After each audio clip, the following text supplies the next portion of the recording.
Buongiorno da Sicilia 24, questi i titoli di oggi.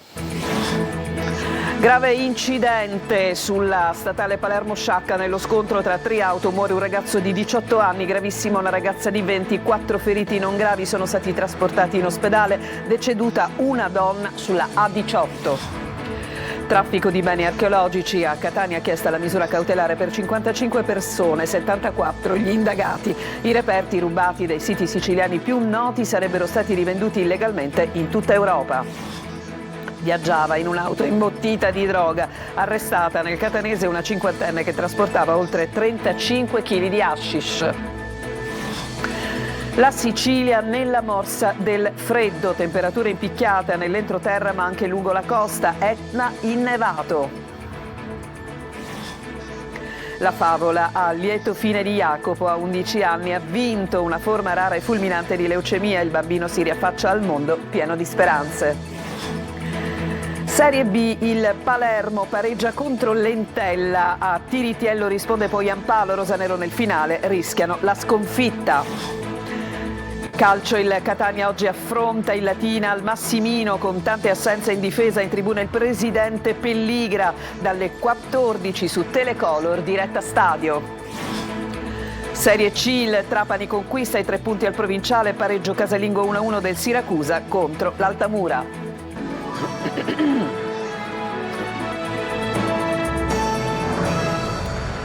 Ancora ben trovati, apriamo il nostro telegiornale parlando di incidenti gravi, di incidenti mortali. L'ultimo in serata, ieri si è verificato sull'autostrada A18 Messina-Catania all'altezza di Roccalumera, lungo la carreggiata in direzione Messina, una donna di 54 anni di origine russa è morta e il compagno è rimasto ferito. L'autovettura sulla quale viaggiavano, per cause ancora da accertare, si è schiantata contro le barriere, ribaltandosi sulla carreggiata e finendo sulla corsia di emergenza. E come vi dicevo è soltanto l'ultimo fatto di altri fatti che hanno raccontato il sangue sulle strade. Ieri un giovane di 18 anni ha perso la vita in un incidente sulla Palermo-Sciacca, grave, una ventenne, altri 4 feriti ricoverati in diversi ospedali. Sentiamo Maglio Viola. Ancora una vittima della strada e 5 feriti, uno dei quali in gravi condizioni lungo la Palermo-Sciacca, la strada a scorrimento veloce troppo spesso teatro di drammatici incidenti. Lo scontro è avvenuto in territorio di Roccamena, in provincia di Palermo, fra una Fiat Grande Punto che procedeva in direzione Sciacca, una Fiat 500 ed una Peugeot che viaggiavano in direzione Palermo. Nell'impatto ha perso la vita un ragazzo di appena 18 anni, Kevin Di Paola, ferita in modo grave ed intubata sul posto dal personale del 118 una ragazza di 20 anni trasportata poi nel soccorso al Trauma Center. Non sono gravi invece gli altri 4 feriti ricoverati fra l'ospedale civico e il policlinico di Palermo.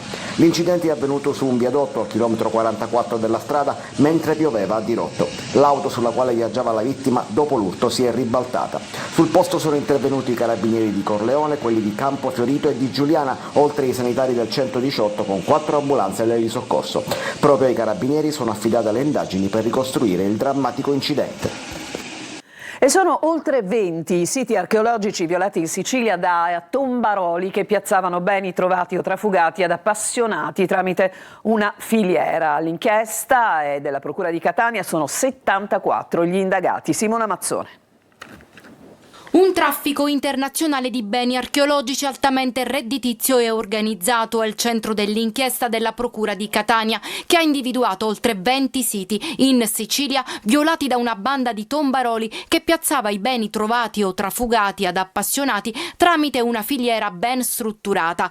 Sono 74 gli indagati e per 55 di loro è stato chiesto l'arresto. Il GIP di Catania, ragazzi, ha fissato gli interrogatori preventivi che si terranno la prossima settimana. Per il procuratore aggiunto Scavone e il sostituto Gullo, 2 diverse associazioni per delinquere eseguivano scavi archeologici senza alcuna concessione per impossessarsi di beni culturali anche in aree vulnerabili o senza controllo.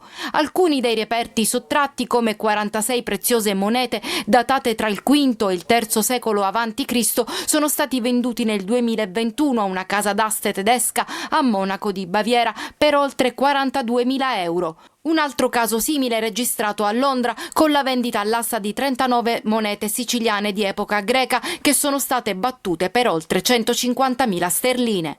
E secondo l'accusa non sono state le uniche vendite all'asta a Londra di beni archeologici trafugati in Sicilia.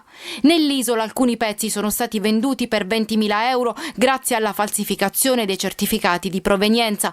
Nel provvedimento la procura contesta ben 292 episodi. Una donna catanese di 50 anni, sorpresa alla guida di un'auto imbottita di hashish, è stata arrestata dai poliziotti della squadra mobile di Catania nell'ambito di controlli antidroga effettuati in provincia. A seguito della perquisizione in diversi punti dell'auto e dopo aver smontato il cruscotto in plastica in doppio fondo ricavato nell'abitacolo, sono stati trovati complessivamente 35 kg di hashish. L'intervento è stato effettuato con l'ausilio dell'unità cinofila.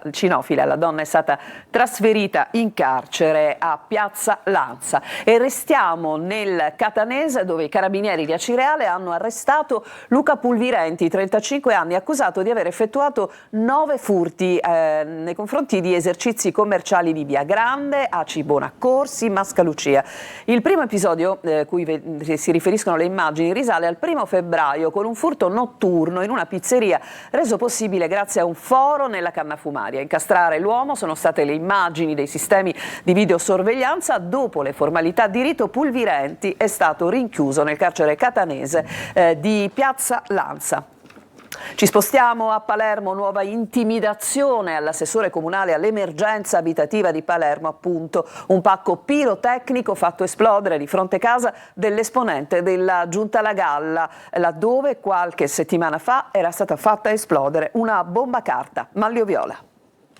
Nuova intimidazione nei confronti dell'assessore all'emergenza abitativa ed al benessere animale del comune di Palermo, Fabrizio Ferrandelli. Nel corso della notte ignoti sono arrivati con un ciclomotore nero, hanno piazzato un pacco pirotecnico al centro del quadrivia che si trova proprio di fronte all'abitazione dell'assessore, hanno dato fuoco alla miccia e si sono dileguati. Spavento fra i residenti per l'esplosione e alla luce dei fuochi d'artificio a tarda ora, ma nulla di più per fortuna. Sul posto è arrivata velocemente la polizia, che ha immediatamente acquisito le immagini delle telecamere della zona, sia quelle pubbliche che quelle private. I filmati potrebbero servire a risalire agli autori del gesto.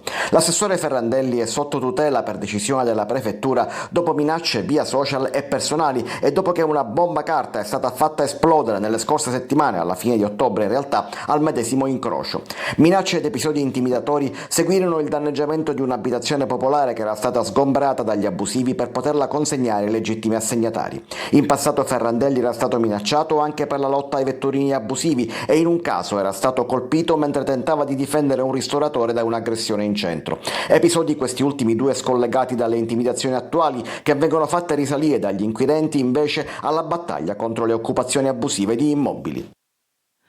Dopo la bocciatura dell'autorità anticorruzione sulla gestione del servizio di elisoccorso, la Regione ha adesso 60 giorni di tempo per correre ai ripari. Orazio Longo.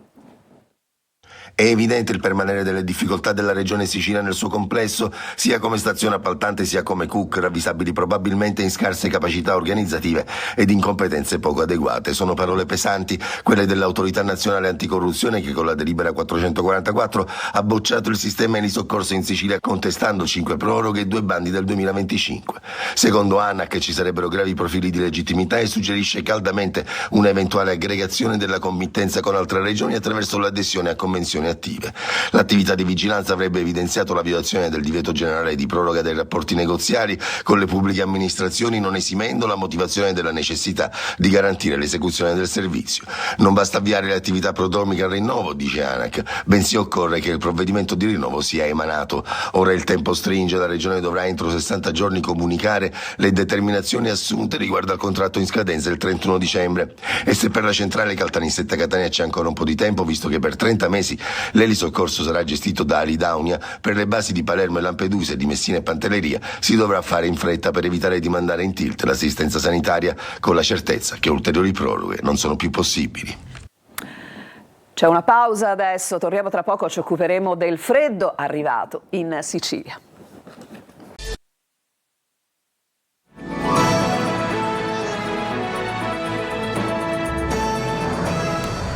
Seconda parte di Sicilia 24, dopo un'estate possiamo dire lunghissima anche in Sicilia è arrivato un po' di freddo, temperatura in picchiata nell'entroterra ma anche lungo le coste. Francesco Triolo. In Sicilia non fa mai freddo, invece non è così. No, non è così assolutamente, anzi sta arrivando il freddo, lo sentiamo, lo avvertiamo, però meno male perché serviva. Vedere insomma le luci di Natale ancora spente e vedere questa atmosfera ti porta un po' al Natale finalmente. Ombrelloni e costumi possiamo metterli da parte. Il freddo è arrivato anche in Sicilia. Al nord imbiancato noi rispondiamo così. Eccolo l'Etna adesso con la cima piena di neve. Ma la colonnina di mercurio è crollata in picchiata anche nella fascia costiera. E pensare che fino a qualche giorno fa c'è chi era al mare. Pur amando il caldo, sicuramente il freddo serve anche per la natura. Non va bene questo cambiamento climatico, saremmo troppo africani altrimenti. Da noi è così, magari fra una settimana torniamo un po' sul clima un po' più mite. A infierire anche un vento gelido che fa percepire ancora di più le basse temperature. Un brusco calo che ci ha fatto passare dai 25-28 gradi di pochi giorni fa alle attuali temperature da brivido. In alcune zone all'alba il termometro indicava meno di 10 gradi. Situazione simile in tutta l'isola, da Palermo a Siracusa, da Messina ad Agrigento. Questi forti venti occidentali stanno determinando anche forti mareggiate su tutte le coste siciliane, in particolare su quelle occidentali. E in effetti dicembre è alle porte e c'è grande voglia di Natale. Cosa c'è di meglio per godere di albero, panettone e giochi di carte di un bel plaid sul divano? Anche se ancora è troppo presto per sapere che tempo farà per le feste, intanto la granita viene sostituita da una bella cioccolata. Sì, calda.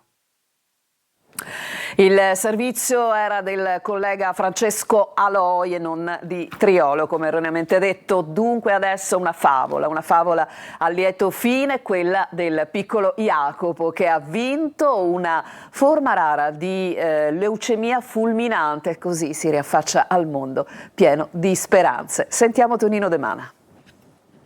La battaglia è stata dura, però Jacopo hai vinto. Sì, ho vinto. Ha vinto Jacopo, ha vinto il guerriero Jacopo, affiancato dal suo eroe, papà Dario. Insieme hanno sconfitto la leucemia, rara e fulminante, almeno così era stato detto 11 mesi fa. Il mondo che ti crolla addosso, le luci del Natale 2024 che si spengono all'improvviso, ma che accendono altre luci, quelle interiori, che mai si spegneranno. Il suono della campanella, simbolo di guarigione, è l'epilogo di questa favola al lieto fine.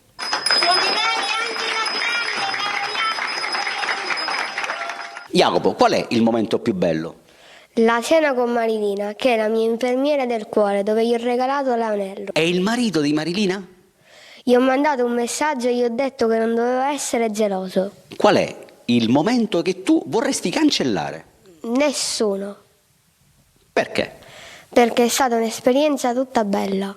Cosa hai provato quando hai suonato la famosa campanella di guarigione? La vendetta contro la leucemia. Le grandi vittorie non capitano mai per caso. Dietro ci sono uomini veri, papà coraggiosi, in grado di ribaltare la storia. C'è una maglietta significativa che dice: papà, perché io? D'impulso quella sera gli ho risposto a Jacopo che lui fosse l'unico che potesse vincere e da lì è partito il nostro viaggio e la nostra consapevolezza nell'affrontare appunto questa tempesta. È una vita che scorre all'interno di un contesto grigio, ma abbiamo cercato di renderlo a colori, dalla festa di Carnevale dove ci siamo vestiti io da Superman e Jacopo da Iron Man e abbiamo portato i giocattoli ai nostri stessi compagni di reparto. Il reparto di oncoematologia pediatrica del Policlinico di Catania e Wonderland hanno coccolato Jacopo. Wonderland sicuramente è stata la seconda casa di Jacopo, che lo ha accompagnato in questo percorso sia da un punto di vista riabilitativo ma anche dando un supporto psicologico, emotivo sia al padre che al bambino, anche se loro sono già resilienti e forti di suo. Leucemia Jacopo 02. Sì, Jacopo ha vinto, anzi ha stravinto. Adesso ci fermiamo ancora, un'altra pausa e poi una nutrita pagina dedicata al calcio.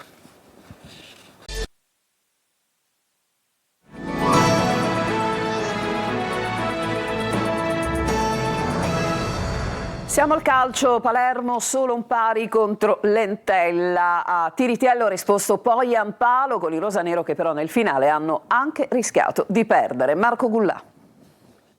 Pari dal retrogusto decisamente amaro per il Palermo, a Chiavari finisce 1-1, rosanero che continuano a non vincere e a perdere terreno. Al gol di Tiritiello segnato al tramonto del primo tempo risponde nella ripresa Poyampalo, ma il Palermo doveva e poteva fare certamente di più, squadra senza mordente, poca cattiveria e identità persa rispetto alle prime giornate di campionato. Involuzione rosanero. Inzaghi si affida all'Edo Aron e Poyampalo e proprio da una sgommata del francese arriva la prima occasione per i siciliani. Poyampalo però non riesce ad impattare bene e azione che sfuma. 10° minuto di gioco, Palumbo inventa una bellissima palla tagliata sul secondo palo per Augello che schiaccia di testa colpendo il palo. Vasic è il migliore in campo, ritmi che si abbassano, regna l'equilibrio con l'Entella che riesce a controllare il match senza rischiare più nulla. Manca il filtro a centrocampo per la banda di Inzaghi, così nel finale di tempo l'Entella passa. Bella combinazione tra Bariti e Caric, cross del numero 8 a cercare il solito Tiritiello che con una zampata firma la 6ª rete del suo campionato. Disattenzione da parte di Augello e Pierozzi. Ripresa, entra Beresischi, il Palermo inizia a pressare e a spingere, l'Entella si difende, 58°, arriva il pareggio, disimpegno sbagliato dell'Entella che perde palla con Tiritiello, Palumbo ne approfitta, ruba palla e serve Poyampalo che con un destro chirurgico infila Colombo, 1-1.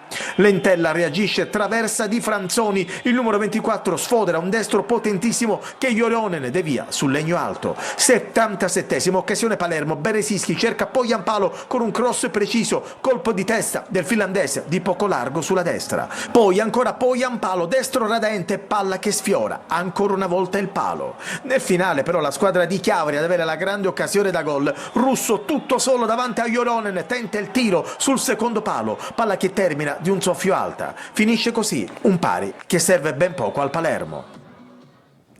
Oggi il Catania all'assalto del Latina con l'obiettivo di riscattare la sconfitta di Casarano. Tante le assenze per Toscano, in tribuna ci sarà il presidente Rospelligra, Tonino De Mana. Ci sarà Rospelligra, ci saranno oltre 16.000 tifosi, ma ci sarà soprattutto un Catania che vorrà riscattare la sconfitta di Casarano, costata partita, primo posto e secondo posto. Si riparte dalla terza piazza con la necessità di fare punti. Mister Toscano, che in conferenza stampa ha parlato di occasioni, sa che oggi contro il Latina è l'occasione per tornare a fare bottino pieno, specie al Massimino che finora ha portato in dote 19 punti su 28 complessivi. 21 i convocati e lunga la lista degli indisponibili: Gherardi, Quaini, Aloi, Chilafi, Martic, Pieraccini e Raimo. Toscano però non cerca alibi. Ci vuole pazienza, ci vuole determinazione, ci vuole partire subito forti, perché ho detto anche ai ragazzi, c'è un'altra statistica che abbiamo analizzato. Prima il tempo effettivo delle gare era tra i 50 e i 52. Noi abbiamo avuto una partita 37 minuti di tempo effettivo, quindi sono 18 minuti il primo tempo, 18 minuti il secondo tempo. Se non parti subito forte hai perso già metà del vantaggio che puoi avere. Le scelte: in difesa Allegretto, in mediana Corbari, in attacco Lunetta e Forte in vantaggio per giocare con Cicerelli, ma ovviamente ci saranno Caturano, Rolfini ed Ausilio che si candidano. Basta che partiamo dal presupposto che il Latina ha battuto il Benevento e ha pareggiato la Salernitana. Partiamo da questo presupposto, quindi partita facile non sarà. E scende in campo al completo la squadra di Diretta Stadio con 3 ore live e costanti collegamenti dal Massimino. Calcio d'inizio alle 14:30, ma Telecolor scatterà mezz'ora prima per assicurarvi le ultimissime di Catania Latina.